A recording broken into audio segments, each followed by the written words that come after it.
Om Ajnanatimirandhasya Jnananjana Shalakaya Chakshurunmilitam Jena Tasmai Shri Gurave Namaha Namo Vishnupadaya Krishna Prishtaya Bhutale Srimate Bhaktivedanta Swaminiti Namine Namaste Saraswate Deve Gauravani Pracharine Nirvishesha Shunyavadi Paschatya Deshatarine Jai Shri Krishna Chaitanya Prabhu Nityananda Shri Advaita Gadadhara Shrivas Adi Gaura Bhakta Vrinda Hare Krishna Krishna Krishna Hare Hare Hare Rama Rama Rama Hare Hare Kartasya Sarga Dishayo Na Badhyate Na Hanyate Deha Gatopi Daihikai Drashto न दृग्यस्य गुणैर्विदुष्यते तस्मै नमो सक्ता विविक्ता साक्षिणे. So here, the multiple aspects which are mentioned, and this clearly describes the difference between the Supreme Lord and human beings.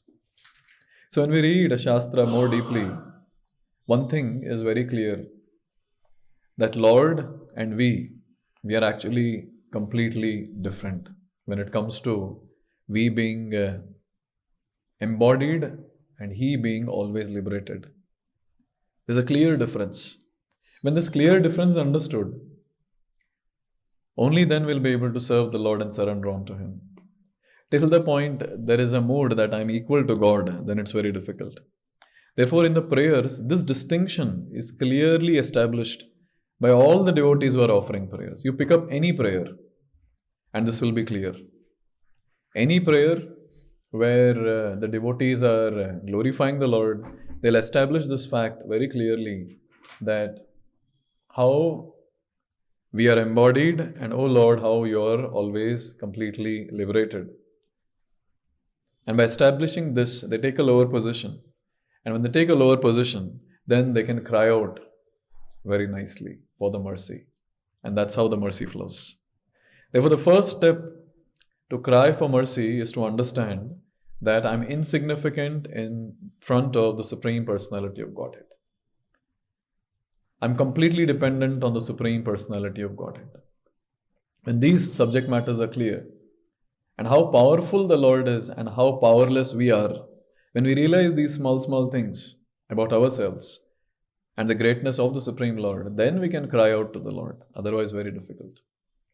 Therefore, here it is said, Kartasya Sarga Adishu Yaha Na Badhyate. So, Supreme Personality of Godhead, who is he? He is the Karta. He is the executor, or he is the master. Of what? Sarga Adishu. Sarga means creation. Adi, it includes maintenance and destruction. So, creation, maintenance, and destruction. So, he is the one who is the master of creation, maintenance, and destruction, annihilation of the entire cosmic manifestation. But there is some speciality here. Na badhyate. But he is not attached as the creator, master, or proprietor. So this is a very nice thing to understand. He is the one who creates, but then he is not attached to this creation. Prabhupada writes in the purport, Krishna is the creator of the entire cosmic manifestation, yet he is unattached to it. If we were to construct a very tall skyscraper, we would be very attached to it. But Krishna is so renounced that although he has created everything, he is not attached to anything. Na badhyate. In fact, right from childhood itself, we see small kids. They don't know to speak, but they'll convey it properly that this is my toy. Don't touch. This is my sweet. Don't touch. I'll not give. So right from childhood, these things are seen. This possessiveness is seen. This attachment is seen. So anything we create, we are attached to it. Anything. And this attachment is the cause of being in this material world. This asakti is the cause. Asakti to matter is the cause of person's bondage in the material world. But look at this. Lord is the one who created everything, whatever is there in this material world. Everything. You look at anything in this world is created by the Lord. But then, He is not attached to anything. That's the greatness of the Lord. That's the greatness. Asakta, he is unattached. In Mathura pastimes, Jarasandha, when he got to know that Krishna has killed Kamsa, he was the son-in-law of Jarasandha. And when Jarasandha got to know my son-in-law is killed, so that time he attacked Mathura. He attacked Mathura with 23 Akshayonis. In Mahabharata Yudh, how many Akshayonis there were there? 11 plus 7, 18. Here it was 23 Akshayonis. And every time he would come, he would get those many. So what Krishna did, he defeated the entire army. All 23 Akshayonis were killed. And Jarasandha was left alone and he was sent. And like that, 17 times he came to attack Mathura. And 17 times Krishna defeated him, but Krishna didn't kill him. Balaram wanted to kill him for the first time itself. But Krishna told him, don't kill him. He will go around and get everyone whom we are supposed to kill. So don't kill him. And Balaram said, okay. And Balaram then didn't kill him. He was left. And the others who were there, they were telling Jarasandha, tension mat le. Because of your karma, this has happened. Next time you try, maybe you'll be taking over the entire place. And he tried for 17 times. Now what happened is, there was another person, his name was Kala Yavan. So Kala Yavana, he was a Mlecha or Yavana. He wanted to fight with someone who was very capable, who can give him a tough fight. But he was not able to find anyone. So Narada said, I know someone like that. It is Krishna. Go to Mathura. There you will find him. So now Kala Yavan is attacking and Jarasandha is about to come to attack. So two groups of armies are going to come to attack. So Kala Yavan has already come. So Krishna and Balaram, they are thinking what to do. The Supreme Lords, but they are still thinking. They are thinking if we start fighting with Kala Yavan, and if Jarasandha comes from the other side, he'll attack and disturb all the residents of Mathura. So what Krishna did is, he kept his weapons. He had a very beautiful garland that he was wearing. And he started walking out without any weapons. And it is described that Kala Yavan started following him. So Kala Yavan said, oh, he does not have weapons, how can I take weapons? And in the similar scenario, when Jarasandha attacked, Krishna just left Mathura. So now, when Krishna is leaving Mathura, Krishna is not thinking, no, Mathura is mine. My Janma Bhumi, Mathura ki jai. Or we have to say Mathura ki jai. But Krishna was not thinking anything like that. Krishna just left. That's it, he just left. He created Dwarka underwaters, and one night he shifted all of them there, and he just left. And when Krishna was supposed to leave Dwarka, he just left. So he left Vrindavan. After that, he left Mathura. He left Dwarka. He left. He is not attached to anything of this world. Obviously, these all holy places are his dham, which he gets it down. But then through all these pastimes, he's showing that he's not attached. He's not attached to any of it. He's completely detached. Completely detached. So this is the quality of the Lord that we see. That how Lord is detached from matter. He's detached from this material world. Obviously, he's attached to his devotees. But devotees are on the spiritual platform, not on the material platform. Therefore, this point is very important to note. Lord himself, by his own example, is showing that how one has to be detached from the material world. And the followers of the Lord, who follow in the footsteps of the Lord, they cultivate this quality of being detached from the material world. In fact, this is a very important quality for renunciants. Because if you are attached to anything of this material world, we will not qualify ourselves as a renunciant. So if we really want to be a renunciant, then we have to be detached from everything of this material world. And when we say everything of this material world means all that we hanker for our sense gratification, we have to be detached from that. And all that can be used in service of the Lord should be used in service of the Lord. Very important. It's not that just like that get detached from everything. No. So this is the first characteristic that is mentioned. And a clear difference between a Baddha Jeev and the Supreme Personality of Godhead. How Supreme Personality of Godhead is asakta. He's detached. And how we are completely attached to the material world for our own sense gratification. So this is the first aspect. Second aspect that is mentioned by Narada Muni is Na hanyate deha gata api daihi kaihi. Na hanyate. Lord is not victimized. By what? Deha gata api. Even when he is appearing as a human being, he is not affected by daihi kaihi. That is, the various bodily tribulations. And specifically, three of them are mentioned here by our acharyas. Hunger, thirst, and fatigue. So these are the three things which makes the person really frustrated. We can observe in ourselves also. When we are hungry, what happens to us? When we are thirsty, what happens? And when we are tired, what happens? When we are tired, you see, anyone tells anything, it doesn't go in our system. It just bounces back to the other person. It doesn't go into our system. So these are three tribulations, bodily tribulations.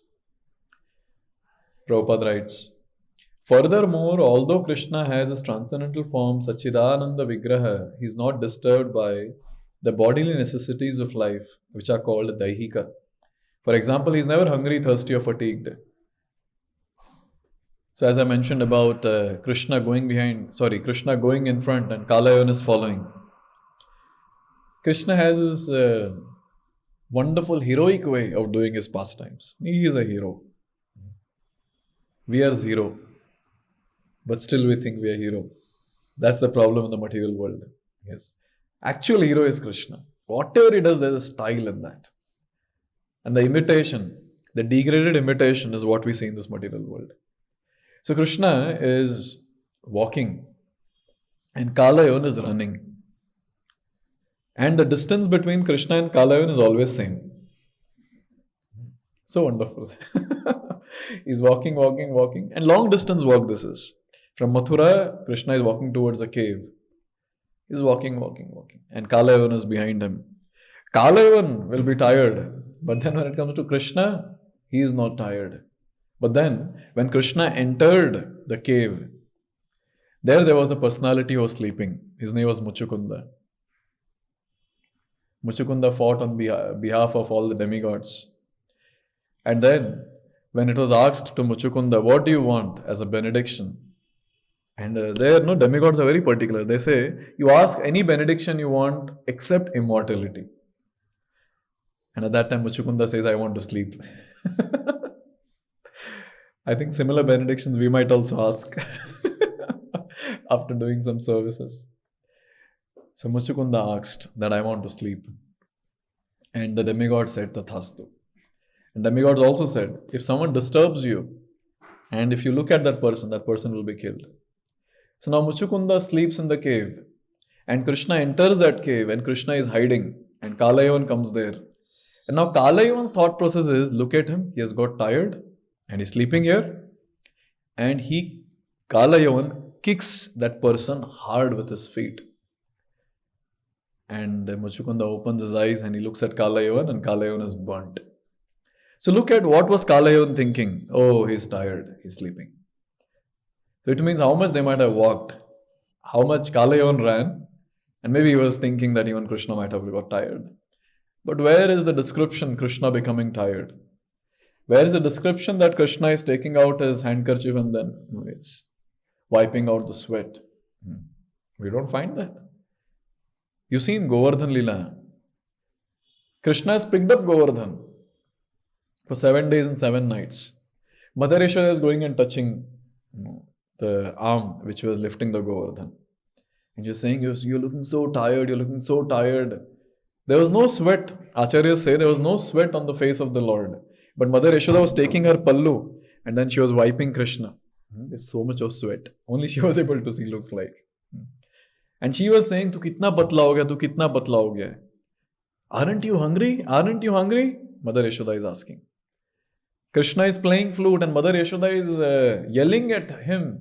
You keep the flute down, I want to feed you something. Keep the flute down. How long will you fast? Krishna was not affected by any hunger, by any thirst. And he was not tired. This is the best part. He was not tired. In Vrindavan Leela, how many times did Krishna swallow fire? Twice Krishna swallowed fire. Twice. And I don't think after swallowing fire he was shouting, "Get me some cold water, get me some cold water." He just swallowed and I think he smiled. That's it. See, look at the clear difference between a human being and the Supreme Lord. Little bit spicy food and we go crazy. We want water and we want this and that. And look at Lord. Personification of all the spice, the fire. He's just putting into his mouth, swallowing it, and he's not affected. He's not affected. When Krishna entered Mathura, so at that time, many pastimes took place. With his finger, he cut someone's head. So, like that, many pastimes he did. So, next day, when there was kettle drums and all that, sounds were made. So, Krishna understood now the wrestling match will start in the wrestling arena. So, he went. And there, he sees the huge elephant at the door, purposely kept by the caretaker of the elephant. Purposely kept. And his name was Kuvalaya Pida. And now this entire group, in fact Krishna and Balram, they were walking and Krishna is shouting. He said, "Remove this elephant from here." And the person was not listening. Because the entire plan was, elephant should kill Krishna. That was the plan. But then he was not moving. So what Krishna did is, when elephant came to attack him, Krishna went somewhere below the elephant, between the feet. And then elephant was searching. And Srimad Bhagavatam says, elephant was able to search for Krishna by smelling the fragrance coming from the body of Krishna. And then he found, and then again he was trying to search. Krishna is running around, you can imagine. Running from between the feet and going here, going there. Elephant got tired. But Krishna didn't get tired. And Krishna removed the tusk from elephant's body. And using the same tusk, he killed the elephant. And he took the tusk on his shoulder. There were blood stains on the body. Whose blood stains? Elephant's blood stains. And he entered the arena. Not even one drop of sweat. But looking at him, Kamsa started sweating. Abhi sochiye na, the small boy, Krishna is just 11 years young. And he has killed such a huge elephant. Kamsa was sweating. And after this, Chanur, Mushtik, all of them, they started glorifying Krishna. That you're so great, this and that. You can actually come and fight. And somehow Krishna agreed. Krishna said, how can I reject an opportunity to please our king Kamsa? He entered the arena. At that time, all the females and all the residents of Mathura, they were going mad. They said, no, this is not proper. Equals should fight. Because Chanur was huge like a mountain. And Krishna was standing in front of Chanur like a lotus. Krishna was looking delicate. And Chanur was huge and strong and very, very hefty. So all the females, they were tensed. What will happen? What will happen? The fight began. And they started beating each other with the fist. And after some time, Krishna picked Chanur and he thrashed him down. And he killed Chanur. Now, when Krishna is fighting with Chanur, there is no description where it says Krishna was sweating, Krishna was tired. If Krishna was really sweating and tired like Chanur, then just after that, when Chanur and Mustik were killed, Kamsa started saying, immediately capture Vasudev, Devaki and Ugrasen and put them behind the bars. They should be tortured and remove this Krishna and Balram out from this place. So at that time, what Krishna did is, Krishna jumped on the dais where Kamsa was sitting. He pulled Kamsa on the wrestling arena. He sat on Kamsa and nicely gave him nice punches and Kamsa was killed. Now where is the question of tiredness? He just killed some wrestlers, not just one. Chanur and Mushtik, and after that 3 more were there. And after killing Kamsa, Kamsa's 8 brothers came and Krishna killed all of them. Maybe Krishna was thinking, you killed my 6 brothers, I'll kill your 8. He killed 8 brothers. And they were not some chutku mutku lukhe, They were not some slim trim. They were all very hefty. Krishna killed all of them. Where is the question of tiredness here? Where is the question of tiredness? Immediately after this, Krishna started playing with his coward friends. Because at that time, Sri Rama said, you killed all of them because they were not strong. You fight with me and defeat me and show. And then looks like Krishna and Sri Rama started having wrestling match, and Sri Rama defeated Krishna. So in this way, we see that how Krishna is not tired by any of these activities. Krishna is not hungry. Krishna is not thirsty. Prabhupada writes an amazing purport regarding hunger. And here he is not talking about material hunger, he talks about spiritual hunger. I'll read, you can hear. This from Srimad Bhagavatam 1.12.6. The whole material world is full of hungry living beings. Looks like Prabhupada was thinking about us. He's writing, the whole material world is full of hungry living beings.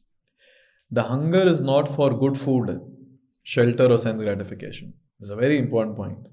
The hunger that people have in this material world is not for good food, shelter or sense gratification. The hunger is for spiritual atmosphere. Then why do people hanker for food? Why do people hanker for shelter and clothing? Prabhupada writes, due to ignorance only. People think that the world is dissatisfied because there is no sufficient food, shelter, defense and objects of sense gratification. This is called illusion. Although the living being is hungry for spiritual satisfaction, this hunger is misunderstood to be material hunger. But the foolish leaders cannot see that even the people who are most sumptuously materially satisfied are still hungry. And what is their hunger and poverty? This hunger is actually for spiritual food, spiritual shelter, spiritual defense, spiritual sense gratification. These can be obtained in the association of the Supreme Spirit, Lord Sri Krishna, and therefore one who has them cannot be attracted by the so-called food, shelter, defense, and sense gratification of the material world, even if they are relished by the denizens of heavenly planets. So, this hunger that people have in this material world is not actually the hunger for the material things. It's the hunger for spiritual subject matter. It's the hunger on the spiritual platform. Because a living entity, spirit soul, cannot be hungry for matter. That's not compatible. Only because the spirit soul is thinking, I am this matter, this body, therefore it's hankering for something that is material. But a spirit soul is actually hungry for something that is spiritual. That is what Prabhupada is calling as spiritual hunger. Very nice term, spiritual hunger. And this is very clear from the examples of great devotees in the past. They have shown by their own example. It's not material hunger, it's actually spiritual hunger. In fact, in our day-to-day life also, we can see that. Say we are doing Nirjal fasting. We are able to do Nirjal fasting. But the other days we are not able to. Other days, little bit of delay in prasad and we get agitated so much. But then on Nirjal fasting day, when we have decided, I'll fast and today only I'll do spiritual activities, people are able to do. And think about that great personality who fasted for 7 days and 7 nights on the banks of Ganga. Same personality who put the dead snake around Shamik Rishi only because of hunger and thirst. That same personality was able to fast for 7 days and 7 nights. I don't know in between if he drank water. He put that dead snake around Shamik Rishi and he came back to his palace and immediately the message was also given. I don't know if he got time to drink water. But then, for 7 days and 7 nights, he is sitting in front of Shukadeva Goswami. 10th canto, 1st chapter. Looks like Shukadeva Goswami felt already 4 din ho gaya hai. And this person is sitting here. Maybe he might be hungry, thirsty and tired. Let me ask him. And at that time, Parikshit Maharaj says something very wonderful. Maybe you all can chant. Naishati dussaha shunmam tyaktodamapi badhyate pibantam tvam mukham bhoja Chutam Hari Kathamritam. So here, Parikshit Maharaj is saying, I am on the verge of death. And I have given up even drinking water. So even drinking water means he is not even taking food. He is not taking food, he is not taking water, he is not taking anything. I have given up even drinking water. Why? Pibantam tvat mukham bhojam chutam hari kathamritam. O Guru Maharaj, who says I am fasting? Who says I am not drinking? I am drinking. What am I drinking? I am drinking the nectarian Krishna Katha flowing from your lotus mouth. I am drinking. And since I am drinking that nectarian Krishna Katha flowing from your lotus mouth, this hunger, thirst and tiredness cannot hinder me, cannot trouble me. Now tell me, when devotees, just by the association of Krishna, when they are able to overcome hunger, thirst and tiredness, fatigue, how will Krishna be affected by hunger, thirst and fatigue? Simple. Very simple understanding. Why will he be affected? But you know what? Krishna becomes hungry at times. You know when Krishna becomes hungry? When the devotee starts cooking with love and devotion, at that time only he starts becoming hungry.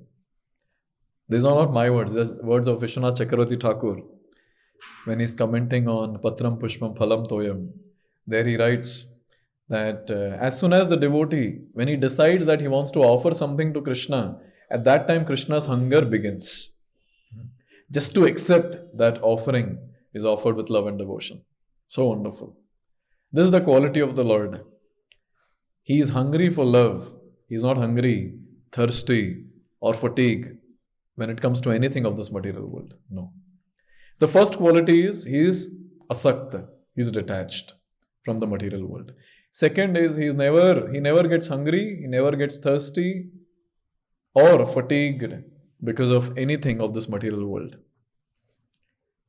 The next thing that is discussed by Narada Muni is Drashtu na drigyasya gunai vidushyate. Drashtu. See, he is the seer of everything.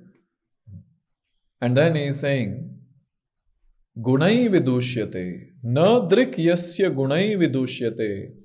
When he is seer of everything, ideally, when you see something, when you think about something, when you observe something very, very intensely, what happens is the impressions of that material subject matter that contaminates the person.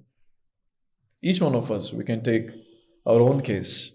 As soon as we see any sense object, that sense object contaminates us. And what is that contamination? Contamination is the tendency to enjoy.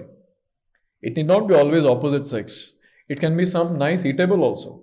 As soon as we see that nice eatable, immediately a desire comes that I want to enjoy. That is the contamination. And naturally we become contaminated. Naturally. Anything of this material world, anything meant for sense gratification, as soon as we see that, we get contaminated. The thought that I want to enjoy contaminates our consciousness. Because ideally, the pure consciousness means always to serve the Supreme Lord. But as soon as we get the desire to enjoy looking at some sense object that contaminates our consciousness, that is called as impure consciousness. This is what is impure consciousness all about when it comes to we being in this material world. But when it comes to Lord, just think about the situation, the case of Lord. Lord, He is the one who sees everything. Not occasionally, all the time. 24/7, He is observing everything of this material world. For us, a little bit we go out and little bit we see things here and there and we feel contaminated. Yesterday, Prabhu was telling, Prabhu, ashram ke andar acha hai. Going out is very contaminating. So little bit, we go out and actually it contaminates, and that's what is the experience of every devotee. It contaminates. But look at the Lord. All the time He's seeing various things of this material world. He's observing. He's observing everything of this material world. That's why it is said, Drashtuhu. He is the seer of everything. But he is na gunai vidushyate. He is not polluted by any of the three modes of material nature. His senses are unpolluted by the objects he sees, Prabhupada says in the translation. When I read this, I was very amazed. Just by comparing and contrasting with ourselves, how great the Lord is, how great. Prabhupada writes, then again, since everything is Krishna's property, he sees everything and is present everywhere. But because his body is transcendental, he is above vision, the objects of vision, and the process of vision. When we see someone beautiful, we are attracted. The sight of a beautiful woman immediately attracts a man, and the sight of a man naturally attracts a woman. One devotee was saying that if the opposite gender was not there, say there are only females in the material world, all the beauty parlors will be closed. There is no need. Because finally, why I want to beautify myself to impress the opposite gender? And say there is no female in this material world, only men. The first thing will be everywhere things will be dirty. And another thing is all the gyms will be closed.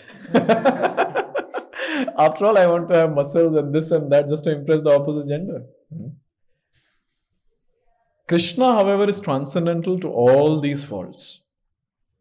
Although he is the seer of everything, he is not afflicted with faulty vision. Nadrik yasya gunair vidushyate. This is the glory of Lord. I was thinking, let me analyze more on glory of Lord's glances. See, when we glance at something, what happens? We get contaminated. But when Lord glances, what are the different things that takes place? This was the curiosity which I had, so I thought, let me do some research on Bhagavatam. What all thing took place when Lord glanced? First is very beautifully mentioned. When Mahavishnu glanced, when Lord glanced on Pradhan, it was converted into Mahatattva. With Lord's glance, it agitated the three modes. Lord glance, it started the Kala Chakra. Lord's glance impregnated the living entities, and that's how the effulgent Mahatattva emerged, and the entire creation began. So just with one glance, Lord started the creation. This is the wonderful thing. Just think about it. Some equipment is not working and you're glancing on it. Start. कितना भी intensely देखो, कितना भी आग फाड़ के देखो, कुछ नहीं होने वाला है. We are so powerless. We are so helpless entities in this world. Nothing can take. The only thing is we will get contaminated and tired. That's it. But look at Lord. So wonderful. Lord glances and the entire material world. I'm not saying a part of material world. Entire material creation. I'm not saying just one universe. Entire material creation was set in motion just by Lord's glance. This is the first thing that we see in Srimad Bhagavatam, which is described very beautifully. Then we also see the quality of Lord's glance. Kunti Maharani, when she is offering prayers, Namo Pankaja Nabhaya, Namo Pankaja Maline, Namo Pankaja Netraya, Namaste Pankajangre. So if you have observed the translation of Namo Pankaja Netraya, obviously in classes we say that Lord's eyes are as beautiful as lotus petals. But then if you see the translation given by Srila Prabhupada and other acharyas, they say that Lord's glance is as cooling as that of a lotus flower. So wonderful. I think we should more scrutinizingly study these verses. We give our own purports at times. So Lord's glance is as cooling as lotus. Now, only those people who wear lotus garlands and who are in touch with lotus, they can say how cooling that is. So description says that lotus is very, very cooling. So the lotus garlands also, therefore Lord wears lotus garlands. It's very, very cooling, very soft. And same thing. So now Kunti Maharani is saying, but then if you ask someone else also, is there any other praman given in Srimad Bhagavatam? Gopis are also saying the same thing in Gopi Geet. Sharadudashaye sadhu jata sat sarasi jodhara shri mushadrisha surathanatha shulka dasika varadhanignato neha kim vada. The gopis are so beautifully singing. And they make a very important point. They say, Sharadudashaye sadhu jatasat sarasi jodhara shri musha drisha. So they're saying that, oh Lord, specifically they're talking about beauty of your glance, drisha. They're talking about beauty of your glance. So how is the beauty of your glance? They're saying it excels the whirl of the finest, most perfectly formed lotus within the autumn pond. So the glance of the Lord is very, very beautiful. The glance of the Lord is very, very cooling. And look at our glance. It's dirty. When it comes to Lord's glance, it cools the entities whom Lord is looking at. But when it comes to us, when we glance, our glances are lusty. Our glances are filled with the tendency to enjoy. And when Lord glances, what else takes place? Very beautifully it is described again. So when Lord appeared in front of the gopis, and when Lord was glancing at the gopis, what happened to the gopis? Because the gopis were very tired, they were very exhausted, fatigued. What happened to them? Here it is described. Gopyasya nitya mudita hasita prekshanam mukham pashyantyo vividam stapam taranti smashamam muda. When Lord glanced at the gopis, that glance was so wonderful. The glance of the Lord, it removed all the distress of the gopis, it removed all the fatigue of the gopis. So Lord's glance has the power to remove the distress and the fatigue of the devotees. Doesn't matter how much distress the devotee is, he just goes and stands in front of the Lord, and if Lord glances on that devotee, all the distress is removed, all the fatigue is removed. This is the quality of Lord's glance. Not just this, there is something even more to this. When all the gopas, small gopas, not the big ones, small gopas, Krishna was also small. When all of them, when they drank the water from Jamuna, Kalya Harad, they drank the poisonous water. And unfortunately, all of them, they died. I don't know what it means that all the gopas were died, but they were all died. They were all dead. That's what is the description. Basically, there were no symptoms of life in the bodies of these transcendental personalities. So at that time, Shukadeva Goswami says, Anvamam satatadrajan Govindanugrahekshitam Pitva visham paretasya Punar utthanam atmanah.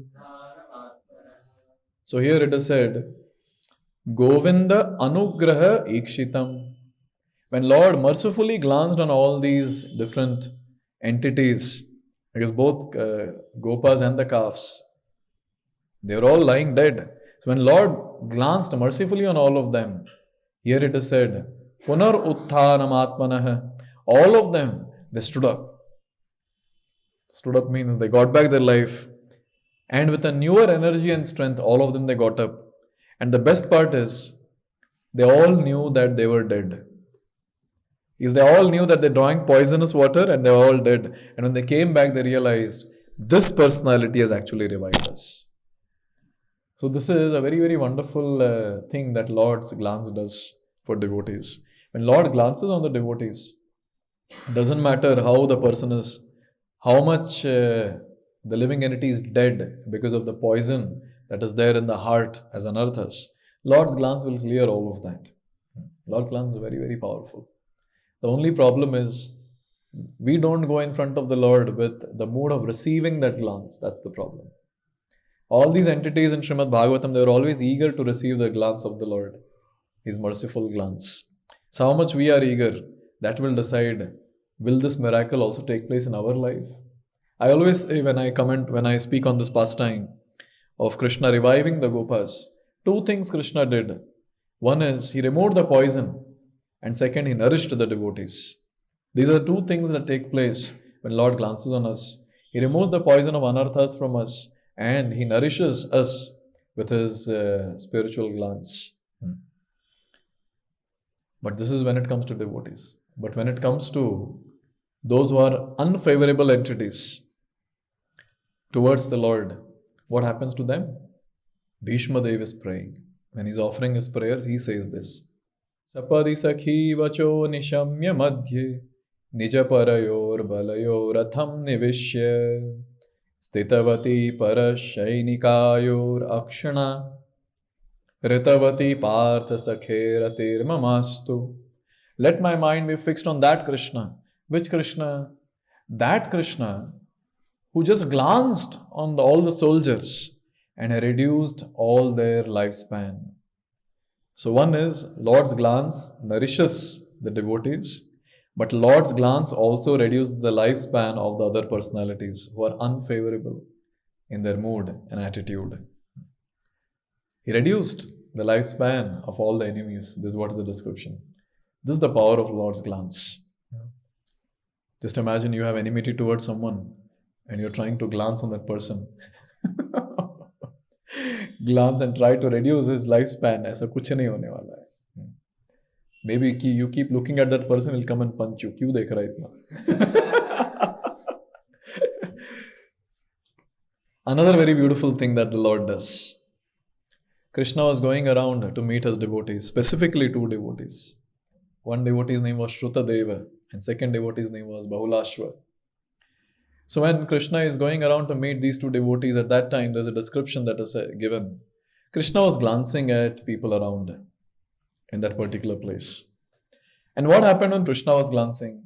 It is said, simply by glancing, Swavikshana, what did Lord do? Vinashta Tamishra. He removed. What did He remove? The blindness of materialism. The blindness of materialism was removed. So just by Lord's glance, the ignorance that was there in people, the blindness of materialism means what? They were not understanding that how this materialism will bind us to this material world. Lord, just by His glance, removed all that. Now, there's a question that is raised by Srila Jiva Goswami on this verse. His question is, how the ordinary people along the path could even see the Lord, since not only were their eyes covered by ignorance, but the Lord's chariot was traveling faster than the wind. See, two questions are there here, or two parts of the question. Here it is said, Lord glanced, and by the glance of the Lord, the ignorance of these people were removed. But at the same time, it is described that these people were able to take darshan of the Lord. So the question is, if they were in ignorance, how did they take darshan of the Lord? And how were they able to take darshan of the Lord? Because Lord was traveling on the chariot with the speed of wind. How are they able to take the darshan? And Jiva Goswami's style is this. He'll ask question, he'll bewilder all of us, and then he'll answer. So Srila Jiva Goswami answers. The Lord Krishna's special glance of mercy empowered every one of them with the devotional purity required for entering into His association. So, people were in ignorance. So, Lord glanced on them, removed the ignorance, empowered them with the spiritual qualification and gave them darshan. This is what Lord does. This is the power of Lord's glance. So, Lord's glance removes the blindness of materialism. This is what is the point that is made.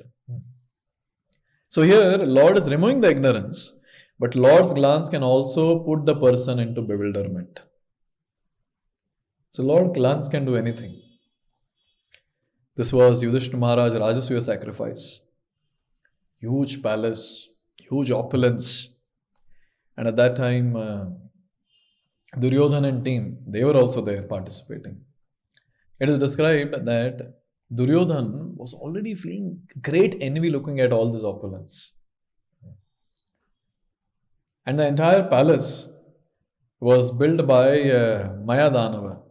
Now he had built that place with a lot of mystic elements.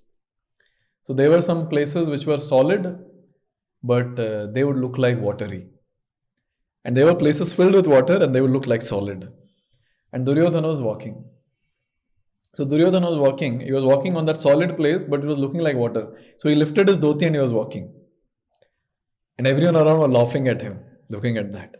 And the worst part was, he left his dhoti and there was solid part and he started walking, and that was actually water and fell in the water. And people were all around. Bhima. So Bhima was the one who was laughing more. Bhima and all the other people, they were laughing.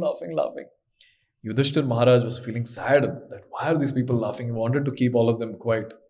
But Krishna, he glanced at Yudhishthir and others and he encouraged, laugh. And here particularly in Srimad Bhagavatam, Shloka 10th canto, 75th chapter, Shloka 39, it says, the Supreme Lord, whose mere glance had bewildered Duryodhana, remained silent, for his intention was to remove the burden of earth. So Lord glanced on Duryodhana and bewildered Duryodhana. Because see, we are not talking about some ignorant fools like us. We don't understand what is illusion and what is not. But personalities like Duryodhana, they were great kings. For them, all these were not new things. What is solid, what is liquid, they'll not understand or what. They were all great fighters.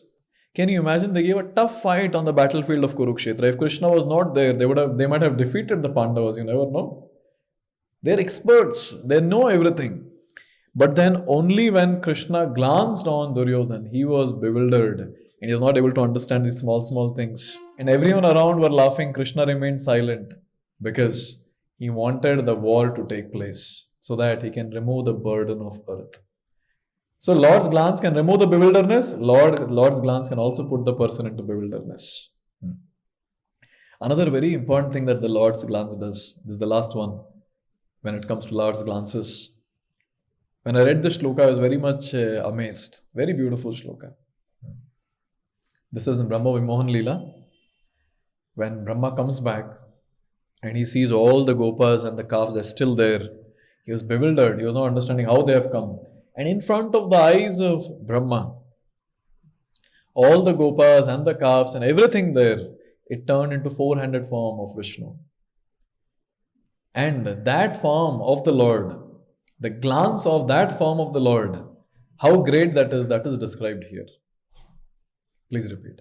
Chandrika Vishedasmeraihi Sarunapanga Vikshitai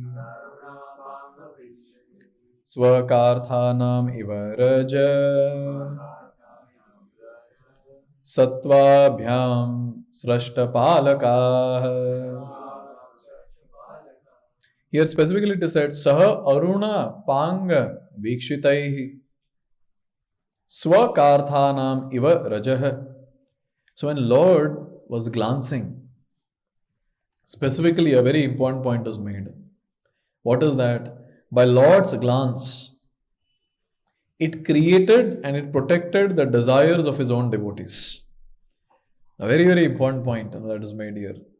It created and protected the desire of his own devotees. Because here the point comes that when it comes to devotees, so devotees are free from all desires. This is what we know. Free from all desires. But then what is that desire that got created? And what desire is this that Lord had to protect? Prabhupada gives his commentary. This is, by the way, this is 10th canto, 13th chapter, Shloka 50. So these are the shlokas which Prabhupada gave purports to during his last days. Look at the clarity with which Prabhupada is giving purport to this verse. The word Swakarthanam refers to great desires. As mentioned in this verse, the glance of Lord Vishnu creates the desires of the devotees. A pure devotee, however, has no desire. Therefore, Sanatana Goswami comments that because the desire of devotees whose attention is fixed on Krishna have already been fulfilled, the Lord's sidelong glances create variegated desires in relation to Krishna and devotional service. So the desires of bhakti, which are created in the heart of devotees, is created by the glance of the Lord. So basically it also goes on to say that हमारे हाथ में कुछ नहीं है. So when you go in front of the Lord, and when Lord glances on us, this desire is created. Variegated desires in relation to Krishna and devotional service. In the material world, desire is a product of Rajogun and Tamogun. But the desire in the spiritual world gives rise to a variety of everlasting transcendental service. Thus, the word Swakarthanam refers to eagerness to serve Krishna. Very, very amazing point. Lord's glance can create eagerness in the heart of the devotee to serve Krishna. This is so amazing. When the devotee has got some favorable mood, so at that time we will see that this favorable mood of that devotee is converted into eagerness to serve. Eagerness. Thus the word Swakarthanam refers to eagerness to serve Krishna, Prabhupada is saying. The miracles of Lord's glance are as follows, just to revise. First is Lord's glance, it does the entire creation. It sets the things in this material world into motion. Second, Lord's glance are very, very cooling. Third, that cooling glance, it relieves the fatigue and the distress of all the devotees. Fourth, it revives the lives of the devotees. Fifth, the same glance has the power to reduce the lifespan of the enemies. Sixth, the same glance has the power to remove the blindness of materialism, to remove the bewilderness, the ignorance in the people. But the same glance has the power to bewilder the other person, like Duryodhana was bewildered. And finally, the last one is the same glance has the power to create the eagerness in the devotees to serve, to create that desire to serve, to create that eagerness to serve. Therefore, when we go in front of the Lord, any of it can take place with us based on our mood. If we are those devotees who are sincere, who really want to advance in bhakti, so Lord will create this desire to serve. He'll create that desire, that eagerness to serve. And at the same time, when the devotee is really distressed and is not able to render devotional service and he goes in front of the Lord, Lord can remove the distress also. Why not? He can remove the fatigue of the devotee easily. He can do anything. That's the greatness of Lord's glance. When Lord sees all these wonderful things He is doing. Therefore, Narad Muni finally says, Tasmai Namaha. I offer my obeisances unto Him. Who is He? Asakta, Vivikta, Sakshine. Unattached, pure witness. I'm offering my obeisances to Him. He is the one who is seeing everything. But first and foremost is, He is not attached to this creation, therefore He is asakta. Second, He is not overcome by hunger and thirst, therefore He is vivikta, separate from the body, material body. And though He is the witness, His sight is not contaminated by seeing Maya, therefore He is pure. He is asakta, vivikta, shuddha. Therefore, what kind of seer is the Lord? What kind of seer is He? He is unattached witness. He is pure witness. And specifically here it is given, uncontaminated witness by Vishwanath Chakravarti Thakur. So both actually means the same, pure and uncontaminated. But here the context is asakta, not attached to the creation. Vivikta, not overcome by hunger and thirst. So this is the contamination that he's talking about when it comes to vivikta. And when it comes to uncontaminated witness, he's talking about not affected by seeing Maya. So this is the greatness of the Lord. And when it comes to us, we are a complete contrast. We are asakta, not asakta. We are completely attached. And when it comes to dahi kaihi, that is hunger, thirst and fatigue, we are always affected by hunger, thirst and fatigue. And finally, when it comes to our glance, when we see something in this material world, we get contaminated. So in this way, we contaminated beings, the ones who are attached to anything and everything of this material world, when we go in front of that seer who is unattached, pure and uncontaminated, we have some hope that by His mercy, we will also get these wonderful qualities. No doubt about that.